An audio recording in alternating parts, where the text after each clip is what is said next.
सुखदेव जी ने कहा राजा, ज्यों ही रुक्मणी ने सुना यह मनहारी गीत, त्यों ही मन में बस गई मनमोहन की प्रीति। मैया रुक्मणी ने जैसे ही कानों से ये मनहारी गीत को सुना, वैसे भी भगवान से प्रेम करती थी, लेकिन इंतजार था मैया रुक्मणी को भगवान इस धराधाम पर कब आएंगे।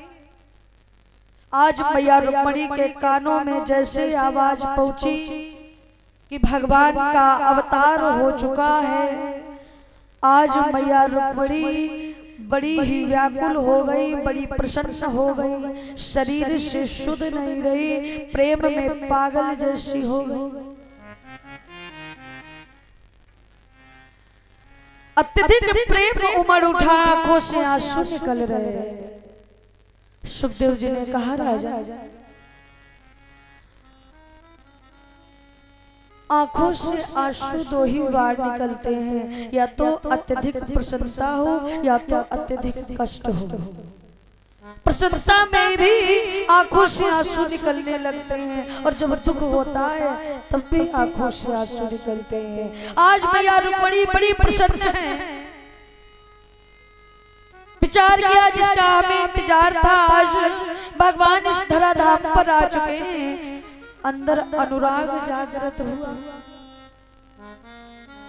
अब तो मैया रुक्मणी मन ही मन में बड़ा ही ज्यादा प्रेम भगवान से करने लगी। वहां रुक्मणी कर रहे प्राणनाथ का ध्यान, यहाँ भूप कहने लगे सुनो वीर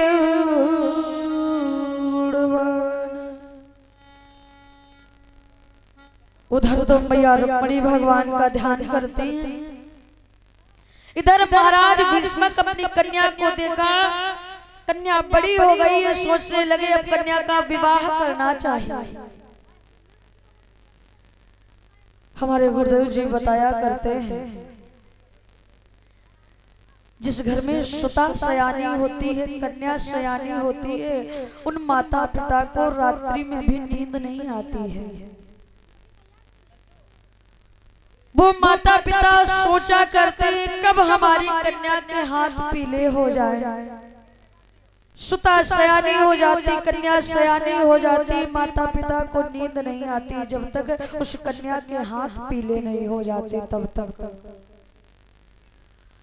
महाराज भीष्म भी सोच रहे हैं अरे अपनी कन्या के लिए कन्या के योग्य वर ढूंढना चाहिए, कन्या के लायक वर होना चाहिए। आज वीरों को बुलाया,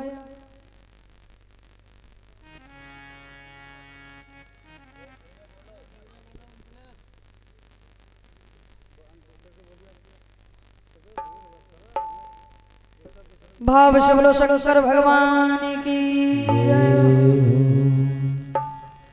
भैया मिथिलेश आराम से बात करो।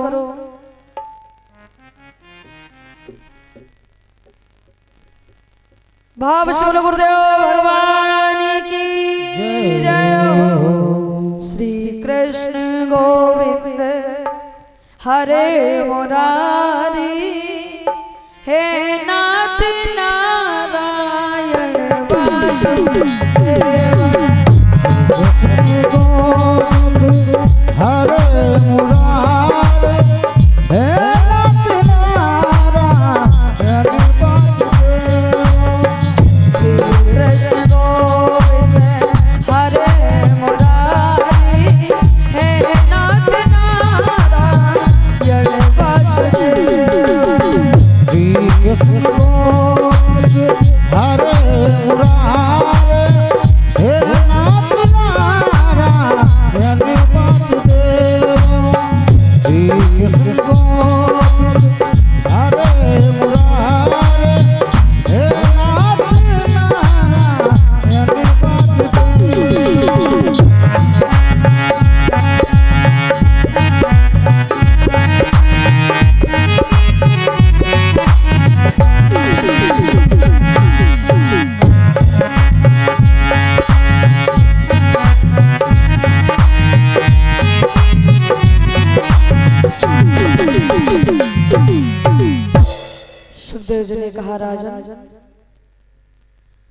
इधर महाराज भीष्मक ने बताया, वीरों को बुलाया,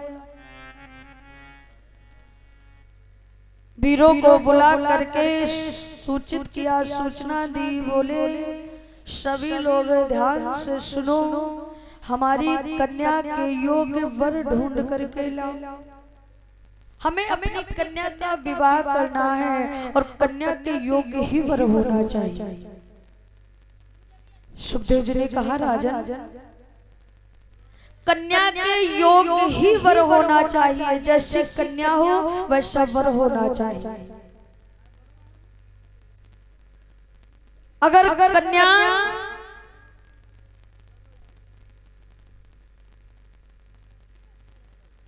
ये भैया जी की तरफ से कुछ बताएं, ठाकुर जी के चरणों में समर्पित, हरि कल्याण करें। प्रेम से बोलो दुर्गा भगवती की जय हो। सुखदेव जी ने कहा, राजा अपनी जैसे कन्या हो वैसे ही वर होना चाहिए। अगर कन्या भगवत मार्ग पर चलने वाली है, भगवान का भजन करने वाली है, तो उसी हिसाब से उसी के अनुरूप वर होना चाहिए। जैसे कन्या हो वैसा वर होना चाहिए। ये भी नहीं होना चाहिए कन्या तो लहसुन प्याज तक नहीं खाती है, और जहाँ पर उसका विवाह किया जाए वहां पर खान पान दूसरा हो, तब भी जीवन नहीं गुजरता है। कहने का मतलब कन्या के योग्य वर होना चाहिए। महाराज भीष्मक ने समझाया और सूचित किया, सबको बताया, हमारी कन्या के योग्य वर ढूंढ करके लाओ। आज सारे दरबारी वीर बताया मैया रुक्मिणी के लिए वर तलाश करने के लिए गए। धीरे धीरे समय का चक्र चला।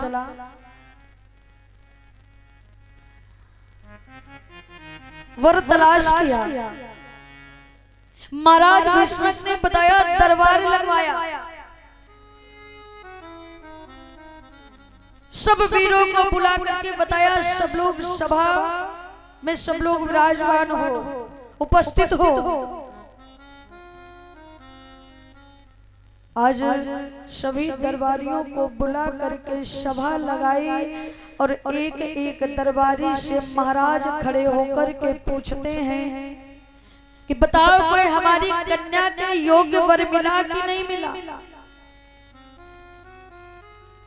कि दरबारी बारी बारी से राजों के नाम बताने लगे।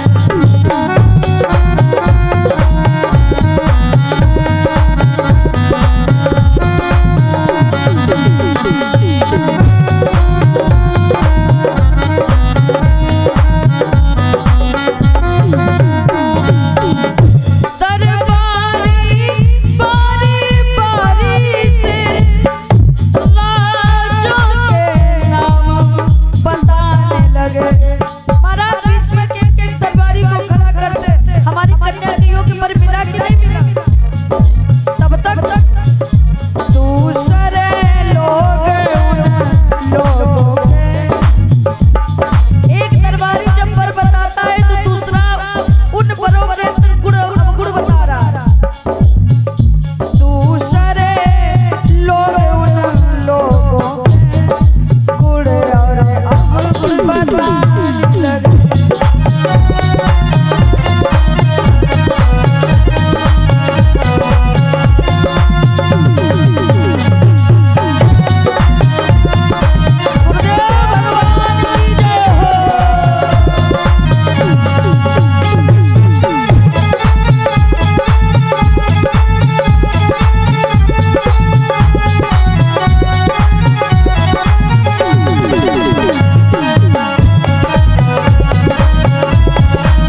बताया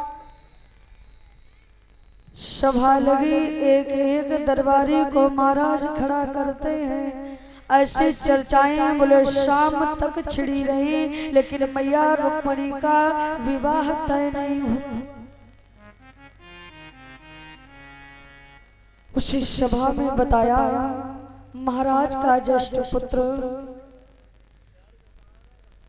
अपनी बात कही कि रुकुम्बीर ने अंत में कहा हृदय का हाल, तात रुक्मणी योग है नरेश शिशुपाल।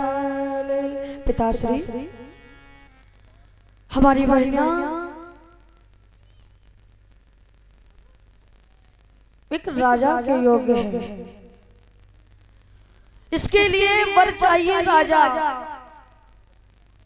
अरे राजा की कन्या है तो वर भी राजा होना चाहिए। तो ऐसा करिए, ये जो शिशुपाल है हमारा साला है, बताया हमारे साले के साथ में विवाह कर देना चाहिए क्योंकि वो राजा।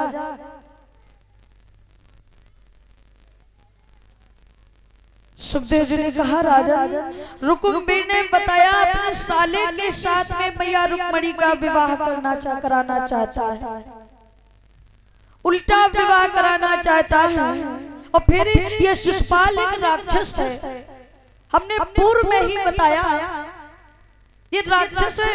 सनक सनंदन सनातन सनत कुमारों ने बताया श्राप दिया है, तीसरी योनि है इनके निशाचर की। शिशुपाल और दत्तवक्र जो कृष्ण अवतार में इनका उद्धार हुआ। सुखदेव जी ने कहा राजा, मैया रुक्मणी तो देवी हैं और देवी का विवाह निशाचर के साथ में कैसे हो सकता है। महाराज भीष्म ने ज्येष्ठ पुत्र की बातों पर ध्यान नहीं दिया, कोई बात को नहीं सुना।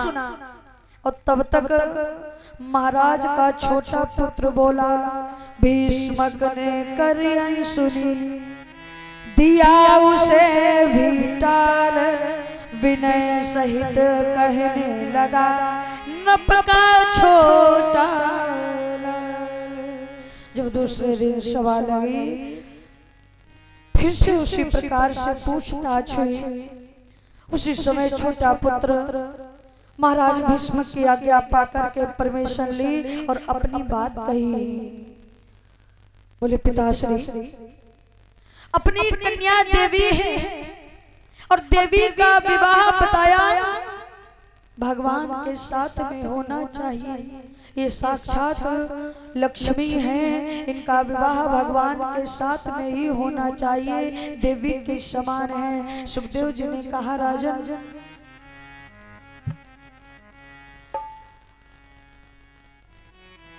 छोटे पुत्र ने जैसे बताया इनका विवाह भगवान कन्हैया के साथ में होना चाहिए। है पुरुष रतन वह पुरुषों में, जिससे यह शादी की जावे, दिल दूल्हा वही कन्हैया है, जिनसे दामादी की जावे। पिताश्री, अपनी रुक्मणी के योग्य, अपनी बहना के योग्य यदि कोई वर है तो कन्हैया है। महाराज भीष्म का ज्येष्ठ पुत्र छोड़ करके पूरा परिवार चाहता है कि रुक्मणी का विवाह भगवान कन्हैया के साथ में हो। और जैसे महाराज ने ये बात सुनी, महाराज को बड़ी अच्छी बात लगी। बोले कहाँ है? छोटा पुत्र बोला पिताश्री